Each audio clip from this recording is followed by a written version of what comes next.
Welcome back, and in today's video we're going to be going through my review video, but before we get into that I just want to draw some attention to the flying guinea pigs.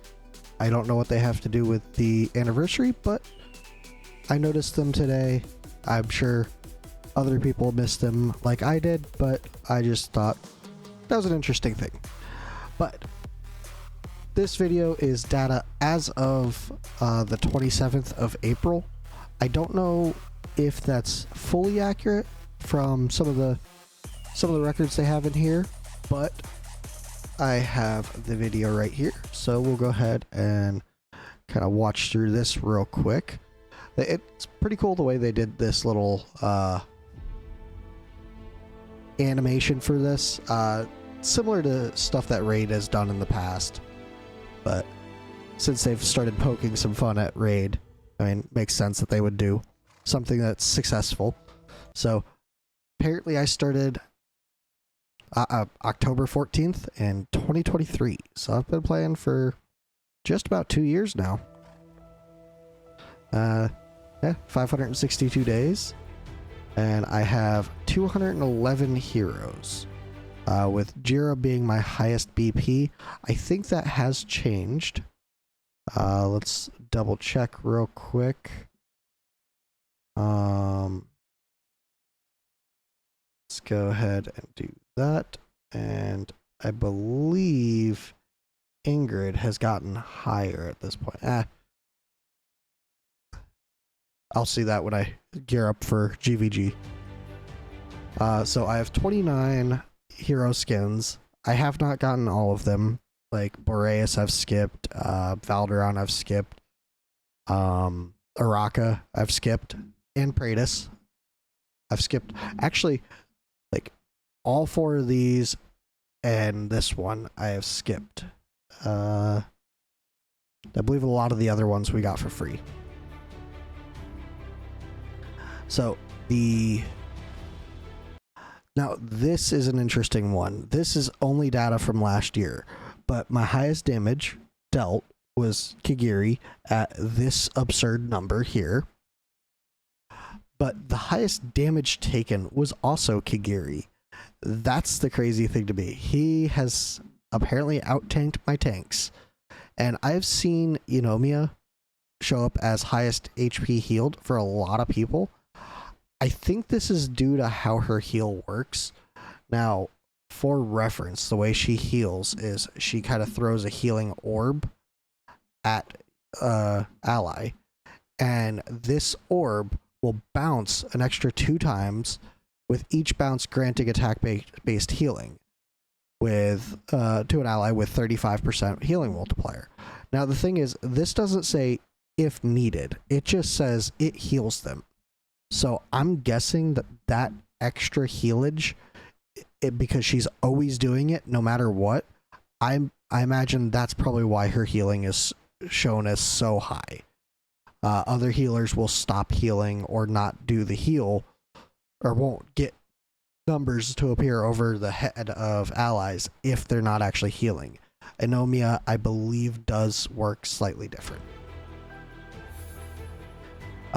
8 major events. I think that's pretty much all the events that they've had. The Reeve, Dahlia, Yamirit, Honora, Falcia, Lust, Arrogance, Lubu, Dao Chan, Kigiri, and Wukong. So that's yeah, that's 8 there. And this number is pretty absurd. I am pretty regular at buying from the Dwarven Association. If you have a higher number than this, let me know, because I am curious. 20,113 times I've bought something from him. I buy very regularly from there, mainly because I will buy all of the multi-battles for gold, all of the summons, and most of the promotion materials. So yeah, that's part of why this is so high. I've actually stopped buying heroes because I overfill on them too much. But yeah, that would be higher if I did more buying of the heroes. So this here, the stamina usage breakdown. I've seen some people with artifact material raid higher. I have seen some people with gear raid 3 higher. I am personally one of the people who have gear raid 3 higher. My campaign is lacking majorly. Promotion raid, I rarely do. And gear dungeon is starting to catch up to promotion raid. Gear dungeon or gear raid 2 is my least farmed gear dungeon, but it is going to be picking up quite a bit because that is the only one that I have at level 24. Gear raid 1 I could probably use grinding a bit more. I need some better of that side piece, but ultimately with pushing gear raid 2 and gear raid 3 I get the crafting materials, so that makes up for a lot of the right side gear or left side gear. And I've challenged Drake's Chasm 2,052 times since April of or like 2 months, 3-4 months ago. And the highest I've dealt in Nightmare 4 was 110. This is data from last year. And the way I know that for a fact is the fact that I have, well, it doesn't show there because I have hit Abyss, but I have right here 133,000 recorded. And this is also only from last year. It's 90 times that I've challenged it. That's a total of 45 weeks. And in Apocalypse 2, I had 339.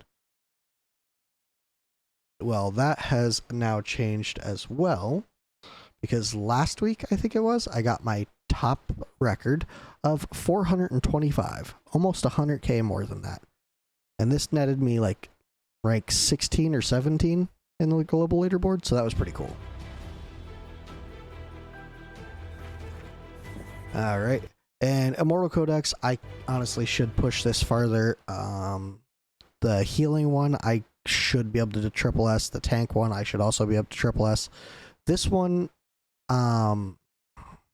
was difficult, and then this one, I think I have triple S by now.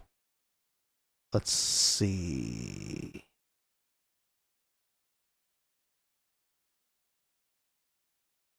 Yeah, my best record is triple S. So. Alright, let's see. I've claimed first place 25 times. And for summons, I have gotten... Well, this here is a really cool stat to have. This is data from last year. So... 17,726 summons in total, 1,800 of them being ancients, 413 being legendary summon crystals, 7626 being rare summon crystals, and 858,000 of it being diamonds. I have by far summoned the most with diamonds, but this is a very large number as well. Yeah. I'd be curious to see what other people's numbers are too and how their roster is.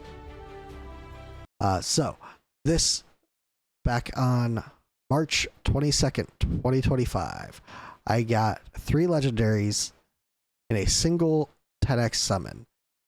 And that sounds great until you see who I got.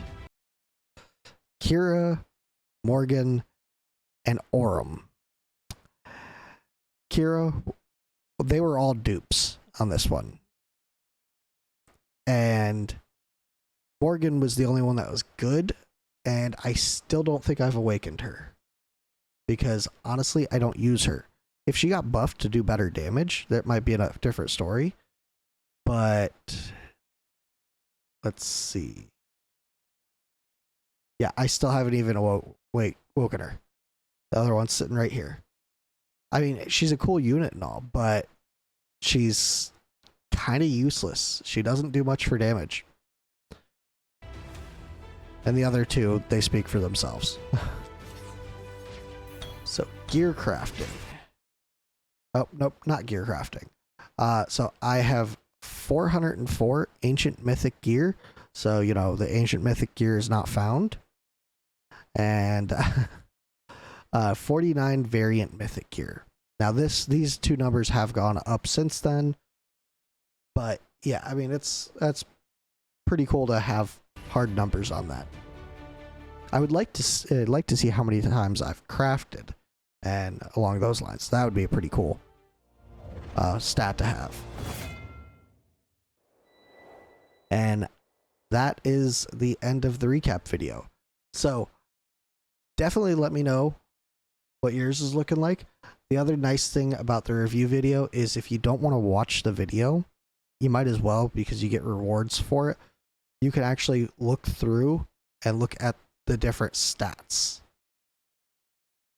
And this is looking at other people's. So there's this guy who has gotten arguably a better pull than me, but arguably worse. Like Trusk, he's good, but doesn't have much of a use. Arrogance, no, not arrogance. Abomination, he's okay, but not great. And Zealous is just terrible. But yeah, you could kind of look through and see everybody else's. So, let's see. This one is actually a really good 10 pull with 3 Legos. And then you can look at your own. And this will be all the same things that came up in the video, but you can kind of go through it one by one. And you can actually just focus in on each one in specific, kind of looking at the stats between each. And you can save these photos or share them. Which sharing, cool. So yeah, let me know how your stats roll up to mine. Are they better, worse? Yeah. And also, let me know if you noticed the guinea pigs before now. But that will do it for this video. Thanks for watching, and I will see you guys in the next one.